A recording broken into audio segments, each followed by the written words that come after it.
Allez les amis, j'espère que vous allez tous bien, que vous avez passé une très très bonne semaine. Moi ça va, j'ai la patate les amis. Le live de mercredi s'est extrêmement bien passé. Vous avez été nombreux, le dossier a été carrément super à traiter. Aujourd'hui les amis, vous l'avez compris, on va s'attaquer à William Goldanel, qui est un monsieur un petit peu ambigu pour moi et dont il faut qu'on parle. Avant toute chose, n'hésitez pas à rejoindre la chaîne de React One, c'est très important pour moi, ça me permet de pouvoir financer mon travail, ça me permet de pouvoir financer les équipes qui sont autour de moi, ça permet également d'avoir un meilleur référencement en fonction de vos likes, de vos partages et surtout de vos abonnements les amis. Donc pour ça c'est très simple, vous allez en bas de la vidéo, vous avez le bouton rejoindre et vous avez ce même bouton le temps de la vidéo en haut à gauche ou en haut à droite.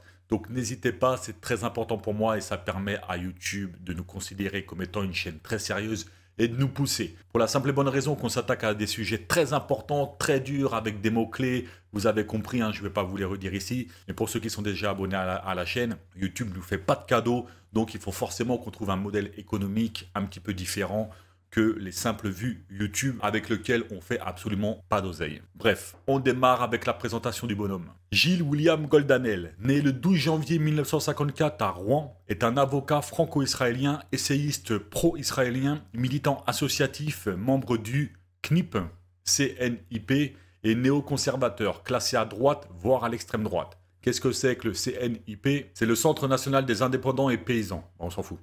On passe l'enfance et la jeunesse, on s'en fout. On passe la vie privée, on s'en fout. Carrière professionnelle. Gilles William Goldanel prête serment le 23 décembre 1978. Il a été avocat dans plusieurs affaires notables, défendant notamment sans succès l'ancien maire de Toulon. Attendez, on va se le refaire mieux que ça. Voilà, c'est mieux comme ça. Donc, Goldanel, il a été avocat dans l'affaire du maire de Toulon, Maurice Arex. Je ne sais pas exactement comment ça se dit. Un procès qu'il a perdu. Ce monsieur a été reconnu coupable pour recel d'abus de confiance, pot de vin, condamné à 2 ans de prison, 1 million de francs d'amende à l'époque, et 5 ans de privation des droits civiques. Il a également été avocat dans l'affaire Patrick Buisson, qu'il a également perdu. L'affaire Bruni-Sarkozy, pour violation de la vie privée, condamné à verser 10 000 € pour atteinte à la vie privée. 10 000 € pour Sarko, c'est rien. Franchement, ça se zuque pas trop.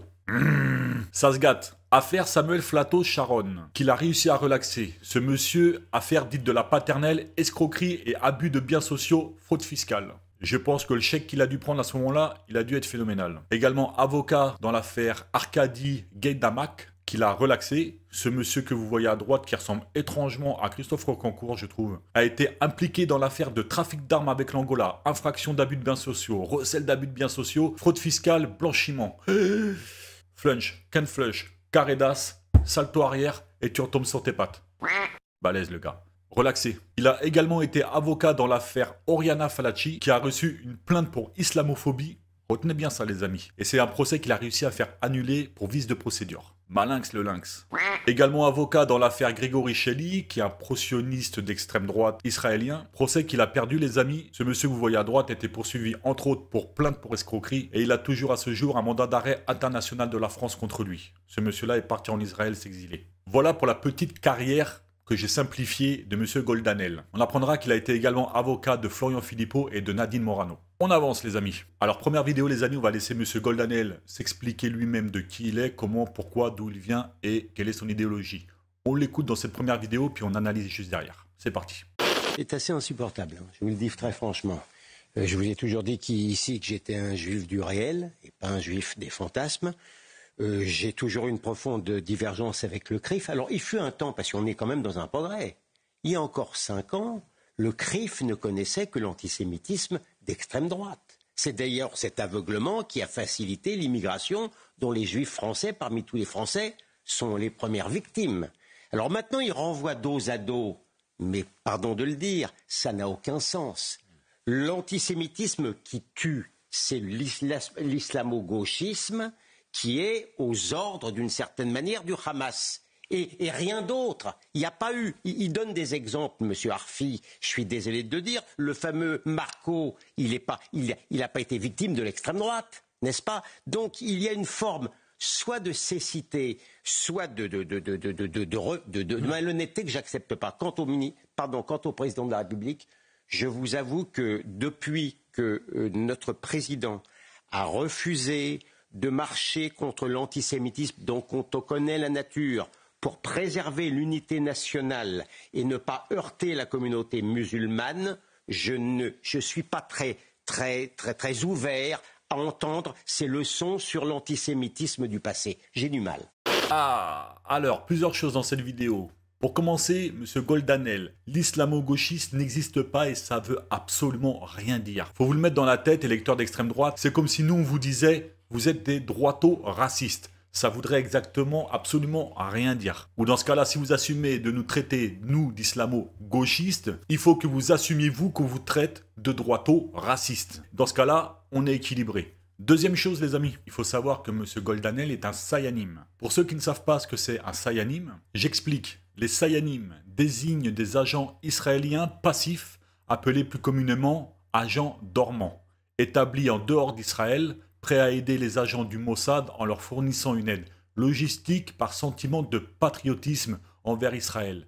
En principe, les sayanim ne s'engagent que dans des activités légales et ils ne s'associent pas à des opérations de renseignement ou d'espionnage, malgré des exceptions notables.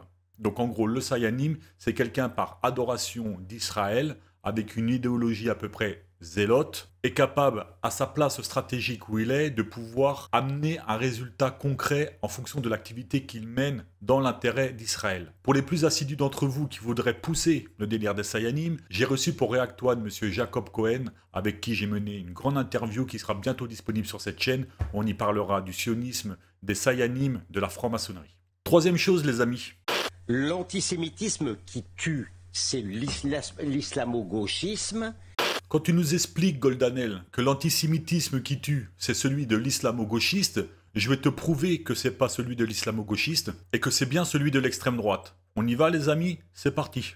Ça, c'est la carte de France. Tout ce que vous voyez là, c'est des affaires liées à l'extrême droite. Seine-Maritime, un jeune adorateur d'Hitler projetait un attentat contre une mosquée et contre son ancien lycée. Lui, il n'était pas islamo-gauchiste. Ménil en Ouche. 2 hommes interpellés en possession de nombreuses armes et de matériel néo-nazi. Eux, ils n'étaient pas islamo-gauchistes. Colmar, un jeune néo-nazi arrêté en possession de 4 bombes artisanales à l'uranium. Lui, il n'est pas islamo-gauchiste. Dans l'Est, 3 membres du groupuscule Honneur et Nation interpellés et soupçonnés de préparer un attentat. Groupe néo-nazi. Eux, ils sont pas islamo-gauchistes. Un peu partout en France, 13 arrestations au sein du groupe d'ultra-droite Recolonisation. Eux, ils sont pas islamo-gauchistes non plus. Saint-Étienne et aux alentours, des militants d'ultra-droite survivalistes arrêtés en possession de nombreuses armes. Pas islamo-gauchistes non plus. Montauban et Gironde, 2 hommes suspectés de préparer un attentat. Enquête préliminaire du parquet national antiterroriste pour provocation à un acte de terrorisme, apologie, détention d'armes de guerre et substances explosives en relation avec une entreprise terroriste. Eux, ils sont pas islamo-gauchistes. Haute-Pyrénées, les amis, 4 membres d'Honneur et Nation, c'est comme ça qu'ils s'appellent, projetaient d'attaquer un ministère, des centres de vaccination et des antennes relais. Et ils sont pas islamo-gauchistes non plus. Il y en a plein, vous irez voir. Alors vous allez me dire, oui, mais ils ont été arrêtés, ils sont pas passés à l'action. Pour cela, d'accord, mais ça fait déjà pas mal. Vous voulez du concret, je vais vous en donner. Ça, c'est accessible sur internet, tout le monde peut le voir, je vous mets pareil en description. On va remonter des années 1910 à 70, jusqu'aux années 2000. On va commencer de 1910 à 1970. Je vais vous en donner quelques-uns parce qu'il y en a beaucoup. Assassinat de Jean Jaurès. Responsable Raoul Villain. Idéologie nationalisme revanchiste. Assassinat de Paul Doumer. Responsable Paul Gorgulov. Idéologie fasciste russe blanc. Assassinat d'Alexandre Ier de Yougoslavie. Tout ça, ça se passe en France, hein, les amis. Responsable Vlado Chemozemski. Idéologie nationalisme. Attentat de la place de l'Étoile. Responsable La Cagoule. Idéologie nationalisme anti-gauche. Ils sont pas islamo-gauchistes. On avance dans l'époque, 1970-1979. Agression raciste de 1973 en France. Responsable divers, ça veut dire qu'on nous dit qu'il y a plusieurs acteurs là-dedans. Idéologie, racisme, pas islamo-gauchiste. Attentat contre le consulat d'Algérie. Groupe Charles Martel. Idéologie raciste. Attentat de l'Italicus Express. Responsable Ordine Nero. Idéologie néofasciste. Il n'est pas islamo-gauchiste lui non plus. Assassinat d'Henri Curiel. Responsable Commando Delta. Idéologie racisme. Assassinat de Pierre Goldman. Responsable honneur de la police. Idéologie anti-gauche. On avance dans l'époque. Attentat contre le foyer des étudiants protestants. Responsable groupe Charles Martel. Idéologie catholicisme intégriste. Ils sont pas islamo-gauchistes. Attentat contre l'association des étudiants musulmans à Paris. Responsable toujours le groupe Charles Martel. Idéologie catholicisme intégriste. Attentat de Marseille. Commando Delta. Deuxième mouvement. idéologie néofasciste. Fusillade de Chateaubriand. Responsable, loup solitaire. Idéologie, racisme. Attentat contre le globe. Responsable, PNFE. Idéologie néofasciste. On avance encore dans l'époque. 1990-1999. Meurtre d'Ibrahim Ali. Responsable, militant du Front National. Idéologie islamophobie. Attentat raciste à la voiture piégée de 1996. Responsable, loup solitaire. Encore, ils l'ont relâché celui-là. Idéologie, racisme. On avance dans l'époque. 2000-2009. C'est bientôt fini les amis. Attentat de la Baule. Responsable, militant du Front National. Idéologie anti-gauche. Attentat d'Alfortville. Responsable, MIT. Idéologie, négationnisme. On avance encore dans l'époque. 2010-2019. Attentat contre Jonathan Mohaddad. Responsable, Ligue de la défense juive. Idéologie, sionisme. Attaque de l'université de Bourgogne. Responsable, CDPPF. Idéologie, islamophobie. Attentat de la mosquée de Bayonne. Responsable, militant du Rassemblement national. Idéologie, islamophobie. Et enfin, les années 2020, meurtre de Martin Arabourou. Responsable, Loïc Le Priol. Idéologie, raciste. Fusillade du 23 décembre 2022 à Paris. Responsable, loup solitaire, soutien de la Turquie suspectée. Idéologie, racisme anti-kurde. Et enfin, et pour finir, attaque à la bombe de Tours en 2023. Responsable, le groupe Loup Solitaire. Idéologie, catholicisme, intégriste, anti-LGBT.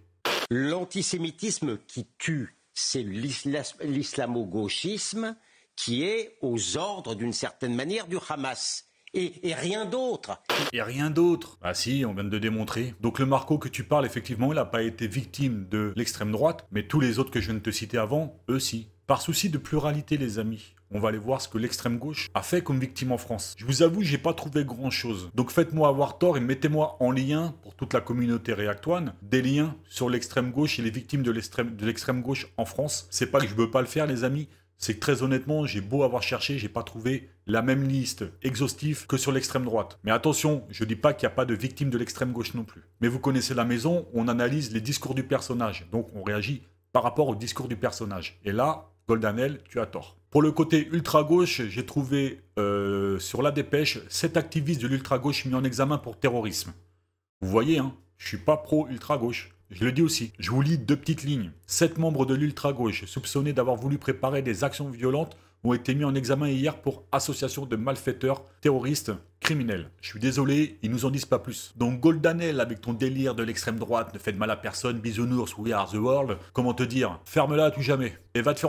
Parce que t'es gentil, mais la malhonnêteté intellectuelle que tu n'acceptes pas, nous non plus on l'accepte pas. Donc voici les faits et on te remet à ta place. On continue les amis, 3e chose sur cette vidéo qui m'a rendu fou. Je vous explique. Et quant au président de la République, je vous avoue que depuis que notre président a refusé de marcher contre l'antisémitisme dont on connaît la nature pour préserver l'unité nationale et ne pas heurter la communauté musulmane, je suis pas très ouvert à entendre ces leçons sur l'antisémitisme du passé. J'ai du mal. Bah celle-ci, fallait quand même la faire, monsieur Goldanel. Tu te moques de qui, toi, sérieux? T'es en train d'incriminer Macron. Et attention les amis, hein, je vais prendre la défense de Macron, encadrer cette vidéo parce que c'est pas souvent. Mais là, mon ami, t'es de mauvaise foi. Macron, pour pas faire offense à la communauté musulmane, il décide de pas venir à cette marche sur l'antisémitisme. Mais tu te trompes sur le projet, mon ami. Le président, défenseur des droits de tout le monde et de tous les Français. Oui, les amis, je parle de Macron, c'est vrai que dans ma bouche, ça sonne creux. Mais imaginons, d'accord, la stature de président, qui est censé être neutre dans cette histoire. Religieux, etc. La séparation des églises et de l'État. D'accord? Par souci de ne pas vouloir heurter la communauté musulmane, il vient pas à la marche de l'antisémitisme. Mais elle est belle celle-ci ou pas les amis? Alors attendez, il semble, à mon avis, que monsieur Goldanel, vous avez oublié quelque chose. 8 décembre 2023 les amis. C'est moi où la célébration de la fête juive de Hanouka à l'Élysée suscite l'indignation du monde politique. Là, Goldanel, ça t'a pas posé de problème. Il me semble bien que là, la communauté musulmane, elle aurait pu être heurtée par ça. Je veux dire, à quel moment, eux, ils ont été conviés à fêter le Ramadan à l'Élysée ou une autre fête. Le seul truc que j'ai trouvé, les amis, c'est ça. Emmanuel Macron reçoit les responsables musulmans à l'Élysée. Reçoit? Je me suis dit, pourquoi il reçoit? On va lire 2 secondes. La direction du CFCM s'est rendue lundi auprès du président pour une réunion avec le Premier ministre et le ministre de l'Intérieur. Objectif, préparer dans la concertation une modification de la loi de 1905, loi de laïcité. La consultation des religions en vue d'une révision de la loi de 1905 a été lancée lundi par le président de la République. Il devrait également recevoir l'ensemble des cultes jeudi. Ça, c'est ce qu'il a fait pour les musulmans. Ça, c'est ce qu'il a fait pour vous. Emmanuel Macron célébrera le 80e anniversaire du CRIF à l'Élysée. Dans un contexte de montée des actes antisémites, le président français Emmanuel Macron a choisi d'accueillir le Conseil représentatif des institutions juives de France, donc le CRIF, lundi 18 mars à l'Élysée pour célébrer son 80e anniversaire. Mais monsieur Goldanel, pour tous les actes de montée en puissance de l'islamophobie, il ne me semble pas qu'il reçoit quoi que ce soit à l'Élysée pour faire quoi que ce soit comme fête d'anniversaire ou comme représentativité. Est-ce que les musulmans se sentent offensés? Ils pourraient l'être. Est-ce qu'ils crient au scandale? Non. Ça y anime les amis, je vous ai pas menti. On continue. Deuxième vidéo les amis. On va écouter Goldanel maintenant qui nous parle de CNews, de la bonté de CNews et de la légitimité à pouvoir questionner les chiffres de l'immigration. On y va. Je pense qu'il y a plusieurs sujets. Madame Rousseau, c'est l'extrême gauche la plus caricaturale. Mais malgré tout, c'est vrai qu'il y a une tendance générale forte pour l'extrême gauche d'être intolérante depuis qu'elle a perdu la partie. La bataille des idées. Donc, elle ne sait pas quoi faire d'autre que d'essayer de faire taire. Et deuxièmement, ce qui est vrai quand même, c'est qu'il fut un temps où il était interdit de questionner l'immigration. Et sur notre chaîne, parmi plusieurs thématiques, vous avez des gens qui questionnent l'immigration, c'est tout. Donc ça, que ce verrou-là, que cet interdit qui était fort ait pu sauter à la plus grande satisfaction du peuple, ils n'arrivent pas à s'y faire. Alors celle-ci, elle est balèze. Je vais rectifier un petit peu de vérité, les amis. Sandrine Rousseau, Goldanel, je te suis un petit peu, je te rejoins, je suis un petit peu d'accord avec toi. Pour moi, c'est une cagole et c'est Rachi. Maintenant, pour faire sauter le verrou de l'immigration, qui est l'un des thèmes parmi plusieurs thèmes de CNews, non. Il n'y a pas plusieurs thèmes parmi les thèmes de CNews. Il y en a un principalement, et c'est l'immigration. Alors moi, je vais faire sauter le verrou, comme tu dis, de l'immigration pour le peuple français qui se questionne et qui veut un petit peu de vérité. On y va, les amis? 67,6 millions de la population française. C'est-à-dire qu'en France, on est 67,6 millions. Sur ces 67,6 millions, il y a 7 millions de la population qui est immigrée. Parmi ces 7 millions de la population immigrée, il y a 2,5 millions d'immigrés naturalisés français. Qu'est-ce que ça veut dire naturaliser, les amis? Ça veut dire qu'il a obtenu la naturalisation par acte administratif, papier. Pour le reste, c'est-à-dire les 4,5 millions des 7 millions, c'est des immigrés de nationalité étrangère. Et parmi ça, on a 800 000 personnes, avec un ratio de 1,2%, qui sont nés en France de nationalité étrangère. Ce qui nous fait 7,8% de la population étrangère vivant en France. 7,8%, c'est à peine 10% de 67,6 millions. C'est-à-dire un ratio de... Donc le grand remplacement, la vague d'immigration, etc., c'est faux. Vous pouvez dire tout ce que vous voulez, argumenter comme vous voulez, c'est faux. Rapport de l'INSEE 2023. Et pour ceux qui veulent s'en convaincre, pour plus avoir ce côté malhonnêteté intellectuelle, prenez conscience du rapport, allez voir, allez écouter, allez observer, allez analyser, faites votre boulot les amis. Deuxième chose, pour ceux qui diraient qu'il y a trop d'Arabes en France, qu'il y a trop d'immigrés en France, etc.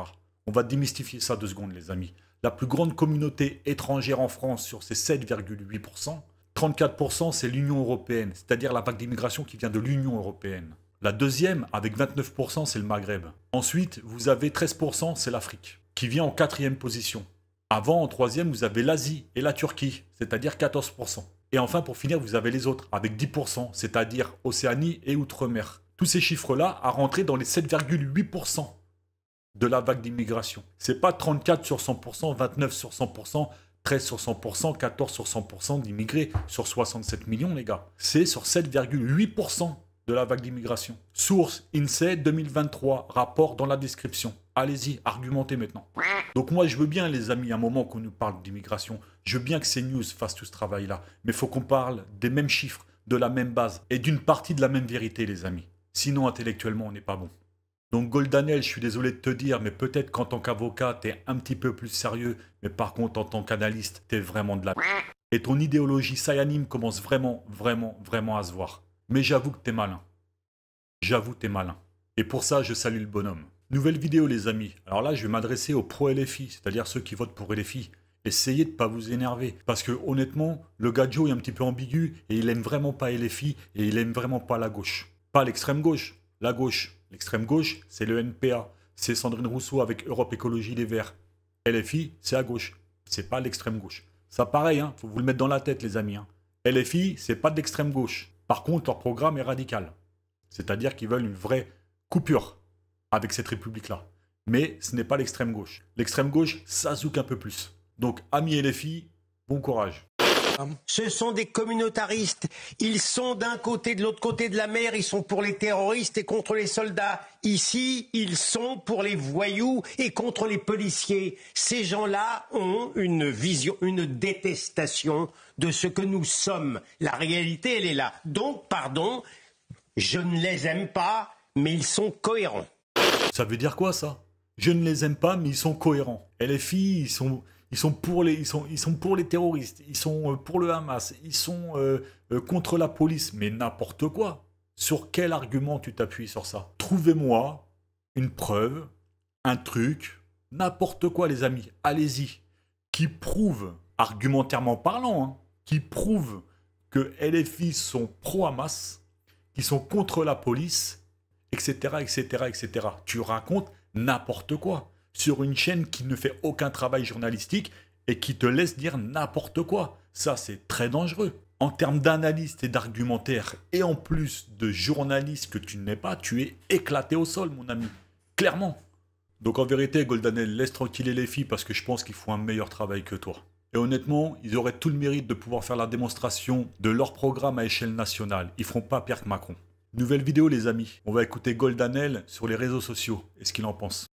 Derrière cette rage d'interdit, que ça soit CNews ou que ce soit les réseaux sociaux, c'est parce que la situation leur échappe. Voilà. Quand il n'y avait pas les réseaux sociaux, il n'y avait pas les autorités d'occultation, comme je les appelle, qui donnaient des nouvelles. Alors c'est mieux, s'il n'y avait pas Internet, ça serait mieux, comme avant. Alors là, les amis, pour bien comprendre et remettre dans le contexte, ils parlent exactement de la République En Marche qui font leur politique et que à chaque fois qu'ils essayent de faire taire les réseaux sociaux ou les lanceurs d'alerte comme moi ou les analystes comme moi ou bref, les mecs comme moi qui essayent de faire du débunkage sans approuver que ce soit une réalité ce qu'on dit, lui il pense que c'est des forces occultes, tu vois qu'on est et tout ça. Moi je pense réellement que c'est grâce aux réseaux sociaux qu'ils peuvent plus justement faire leur politique d'avant, c'est-à-dire leur politique de propagande, etc. Et que vous, moi, on le voit de plus en plus et qu'ils peuvent plus maintenant. Quand leur masque tombe, ils ne peuvent plus avoir cette propagande-là. Donc, effectivement, Goldanel, il a raison en expliquant ça, que c'était mieux avant, quand eux contrôlaient ces médias, qu'on nous n'avait pas accès à l'information H24, qu'on n'avait pas accès à l'information de chaînes YouTube ou ce genre de gars qu'on va voir, qu'on va chercher l'espèce de pseudo-vérité qu'on nous vend. Tu comprends ce que je veux te dire ? Donc effectivement, Goldanel, je le suis. Il a raison sur ça. C'est pour ça que vous avez entendu Moretti, vous avez entendu Macron nous parler de réseaux sociaux, que les lois européennes ont été refaites pour les réseaux sociaux, pour qu'on puisse plus dire n'importe quoi, pour qu'ils aient des algorithmes, et je suis bien placé pour le savoir, qui nous ferment des portes. Il y a des mots qu'on ne peut pas dire. Il y a des pensées qu'on ne peut pas avoir, etc., etc., etc. Sauf quand c'est contrôlé par l'État. Exemple, les chaînes d'information comme CNews, BFM, qui sont contrôlées. C'est des milliardaires qui sont en haut, les mêmes milliardaires qui financent les campagnes présidentielles de mecs comme Macron. C'est aussi simple que ça. Vous savez les amis, quand vous allez chercher une information, faites la même chose que moi. Moi, je pars toujours avec cette idée de départ, suis l'argent, Jérôme. Suis l'argent. Et une fois que tu suis l'argent, tu remontes tout s'imbrique. Tout est lié. L'histoire du monde est liée. L'histoire des pays est liée. L'histoire des tyrans est liée. L'histoire de la démocratie est liée. Tout est lié. Mais les gens sont un petit peu éveillés maintenant. Parce qu'ils écoutent d'autres gens qui leur donnent un autre son de cloche. Faut pas écouter CNews. Faut pas écouter BFM. C'est des gens qui sont financés par l'État. Donc s'ils ne servent pas la soupe à l'État, ils ne sont plus financés par l'État. Suis l'argent. Et quand tu auras suivi cet argent-là et que tu auras compris et que tu pourras te dire dans ta tête que tout est lié, tu vas voir, ça va zouker.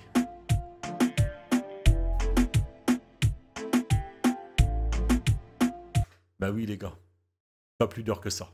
Nouvelle vidéo les amis, je vous expliquais que Goldanel c'était un Sayanim, d'accord? Donc jamais il ne prendra position contre Israël. Peu importe ce qu'ils font, ce mec sera dans le déni de réalité.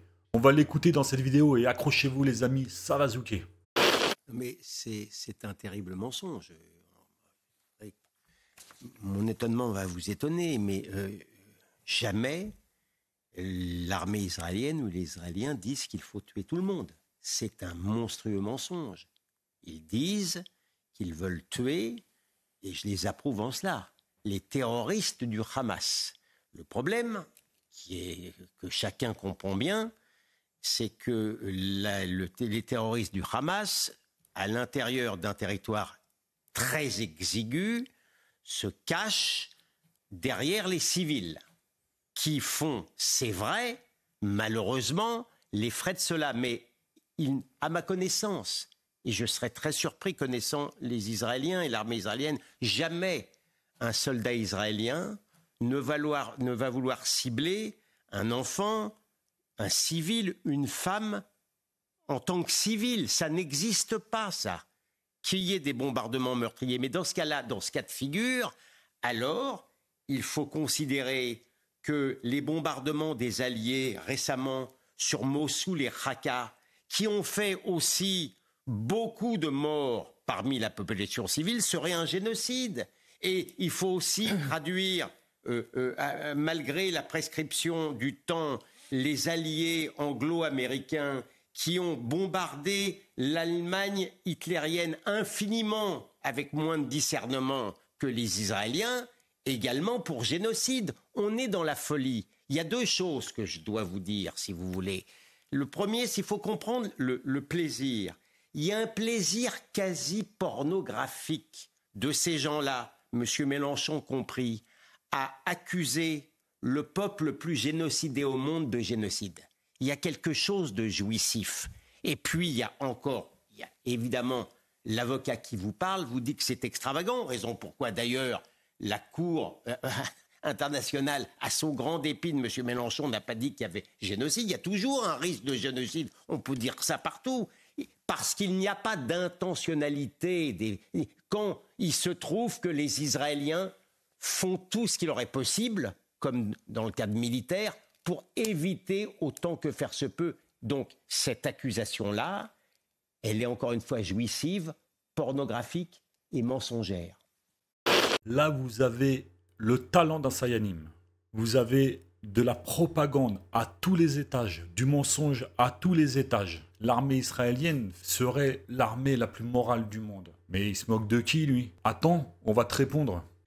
Je voudrais ensuite apporter un éclaircissement sur le sujet des soldats franco-israéliens engagés dans l'armée israélienne. Et à ce sujet, je voudrais notamment rappeler que la justice française est compétente pour connaître des crimes commis par des ressortissants français à l'étranger, y compris dans le cadre du conflit en cours. Et conformément au principe constitutionnel de séparation des pouvoirs, la justice exerce cette compétence de manière indépendante. Vous avez brièvement évoqué le sujet, mais je voudrais néanmoins poser la question précisément. Des images d'une grande violence montrent un homme qui se présente comme un soldat franco-israélien dans la bande de Gaza, se moquant et insultant au moins un Palestinien gravement blessé, torturé, les yeux bandés. Il s'agit d'un cas concret.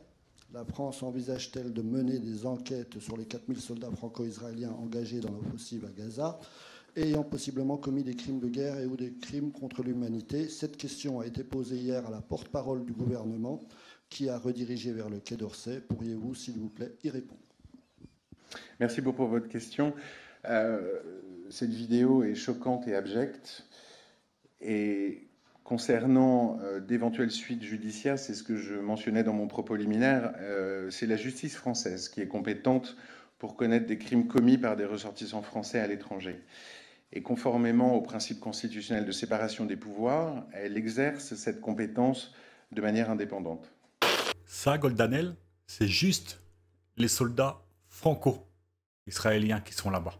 Maintenant, t'en veux un peu plus sur les soldats israéliens, moraux, qui ne sont pas dans cette doctrine, dans cette idéologie de taper sur des civils ou quoi que ce soit. Ça, c'est le monde, mon ami. La mort d'un Israélien tué par un tir ami lors d'un attentat à Jérusalem divise le pays. Un soldat israélien vivant dans les colonies de Cisjordanie a abattu un civil qui avait tenté de neutraliser les militants du Hamas lors de la fusillade du jeudi 30 novembre. L'incident provoque un débat sur l'utilisation des armes à feu. Bah oui mon ami, si déjà les soldats israéliens, enfin les soldats franco-israéliens ils font des conneries, qu'est-ce qu'on peut penser d'une armée entière? Bien sûr qu'ils font des conneries. Les forces israéliennes ont lancé une incursion à l'hôpital Shifa de Gaza tôt ce lundi, accusant les militants du Hamas de l'utiliser comme base, suscitant des préoccupations humanitaires alors que des civils ont été touchés. Selon le ministère de la Santé de Gaza, un incendie à l'entrée de l'hôpital a provoqué des suffocations parmi les femmes et les enfants. Les médias israéliens rapportent que l'armée a pris le contrôle de l'établissement et a détenu 80 personnes. Cet assaut a intensifié les inquiétudes quant au respect du droit international à Gaza, où la population est déjà confrontée à des conditions difficiles. Nous souffrons ici et tout ce que nous voulons, c'est de la farine pour manger et ce n'est même pas de la nourriture. Nous mangeons du pain sec, mais nous disons merci à Dieu. Le porte-parole principal de l'armée israélienne, Daniel Hagari, a justifié l'opération en déclarant que l'armée avait agi sur la base d'une intelligence concrète en menant une opération de haute précision dans certaines parties de l'hôpital. Soulignons que malgré les ordres d'évacuation israéliens, jusqu'à 300 000 Palestiniens seraient restés dans le nord de Gaza, où beaucoup sont confrontés à de graves pénuries alimentaires. Est-ce que ça te suffit, Goldanel? Des frappes de haute précision dans un hôpital. Ah mais c'est moi ou vous nous prenez pour des cons, mes amis? Une bombe, quand elle tombe, terrain de golf, 100 mètres de diamètre. Imaginons, dans une partie d'hôpital, t'as les combattants du Hamas, par exemple, ok? Et que la salle d'à côté, c'est des femmes en train d'accoucher. Tu crois peut-être que c'est un mur qui va arrêter la bombe qui tombe sur la salle à côté de l'hôpital? Vous nous prenez vraiment pour des cons. Est-ce qu'il faut te rappeler le projet de Netanyahou? Lui-même a expliqué le projet qui était le sien au niveau de la Palestine. C'est pas moi qui l'invente. Donc il faut que tu arrêtes un petit peu, Goldanel, avec tes conneries. On sait que tu es un sayanim. On sait quel intérêt tu as, quelle idéologie tu portes, quelle doctrine tu défends. C'est-à-dire que même si on devait te donner des preuves, tout de suite maintenant, tu serais dans le déni de réalité. Donc tu reprends ton côté islamo-gauchiste, tu reprends ton délire de l'armée israélienne qui serait pro-morale dans ce que tu veux et tout ça. Tu fais un cocktail, tu te le secoues, tu te le rentres dans ton derche, t'allumes un petit peu de zouk, et tu danses, mon ami. Parce que quand la réalité va te rattraper, et l'ONU va pas tarder à condamner ça en termes de génocide, à ce moment-là, et je pense qu'il y a des gens qui vont un petit peu s'intéresser à toi pour les propos qui sont les tiens. Donc voilà les amis, ce qu'on pouvait se dire sur M. Goldanel, un personnage que je trouve un petit peu ambigu, avec des positions très bizarres, avec une façon de voir les choses, une façon d'analyser les choses, sur un plateau TV où des millions et des millions de personnes le regardent, écoute ce qu'il dit, sans avoir aucun fait d'analyse, sans avoir aucun titre de journaliste, puisse se permettre ouvertement de pouvoir prendre position et se dire tout et n'importe quoi sur des sujets qu'il ne maîtrise pas, pose pour moi un problème. N'hésitez pas à me dire ce que vous en avez pensé en commentaire, les amis. Je vais finir là-dessus, les amis. N'hésitez pas à rejoindre la vidéo, vous avez le bouton rejoindre. N'hésitez pas à liker, à partager et à commenter cette chaîne, parce que grâce à votre travail, on sort de l'invisibilité. Si vous ne faites pas ce travail-là, que vous venez, vous regardez cette vidéo et que vous partez, on est invisible et on ne sert à rien. Donc je compte sur vous, les amis, et j'insiste avec force. Pensez à vous abonner. C'était Jérôme pour React One. Ciao, ciao, les amis.